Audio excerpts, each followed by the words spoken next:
నిజంగా వీళ్ళంతా ఆంజనేయ స్వామి వారి కోసం వెతుకుతూ ఉంటే ఆ మహానుభావుడు ఎక్కడున్నాడు అంటే వీళ్ళందరికీ వెనగ్గా ఉన్నటువంటి ఆ సముద్రానికి కొద్ది దూరంగా ఉన్న ఒక బండ మీద కూర్చొని రామ రామ రామ రామ రామ రామ రామ రామ రామ రామ రామ.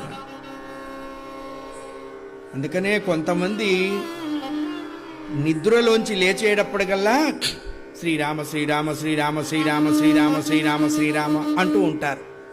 కారణం ఏమిటి అన్నారు, వాళ్ళు నిద్రపోతున్నప్పుడు కూడా మనస్సు ఆ మంత్రం చేస్తూ ఉన్నది అన్నారు.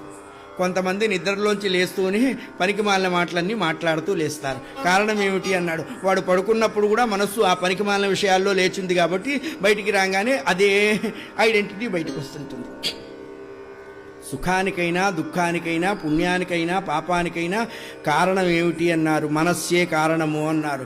దాన్ని చెప్పు చేతల్లో పెట్టుకోరా, ఇంకోళ్ళ చేత చెప్పు దెబ్బలు తినే అవకాశం ఉండదు, అది తప్పిందా తిప్పలు తప్పవు అని చెప్పారు పెద్దలు. కాబట్టి స్వామి శ్రీరామ శ్రీరామ శ్రీరామ శ్రీ అంటూ రామనామం చేస్తున్నారు. వీళ్ళందరూ ఏమయ్యా తాంబూలాలు ఇచ్చాను తన్నుకు చావండి అన్నట్లుగా ఉంది మా పరిస్థితి, సీతమ్మని వెతకండిరా అని ఆయన పంపించడం ఏమిటి, ఆయన నీ చేతికి ఉంగరం ఇవ్వటం ఏమిటి, ఆయన నీతో చెప్పాల్సిన మాటలన్నీ చెప్పడం ఏమిటి, నిన్ను నమ్మి మేము మీ వెంట రావటం ఏమిటి, మమ్మల్ని అందరినీ సముద్రంలో వదిలిపెట్టి నువ్వు బండ మీద కూర్చొని రామనామం చేయటం ఏమన్నా బాగుంది అసలు? ఏమయ్యోయ్ మహానుభావా, ఏమయ్యో మహానుభావా, ఏమయ్యో మహానుభావా,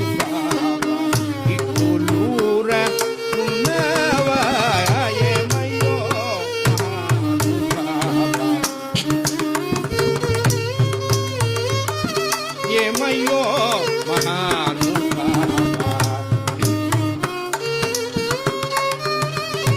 రామ భక్త శిఖామణి,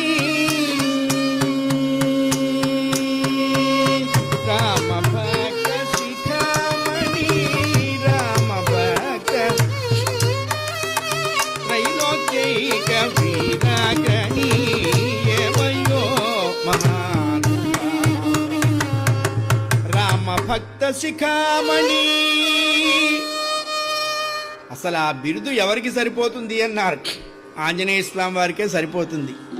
బిరుదు అంటే ఎవరన్నా మన గొప్పతనాన్ని గ్రహించి మనకివ్వాలి, అంతేగాని ఏమండి మీకు ఈ మధ్య ఈ బిరుదు వచ్చింది ఎక్కడిచ్చారు అన్నారట. పుచ్చుకున్నవాడు అన్నట్ట, ఒకళ్ళు ఇస్తే పుచ్చుకుంటానా, మంచి రోజు చూసి నేనే పెట్టుకున్నా, అది వీడి అదృష్టం.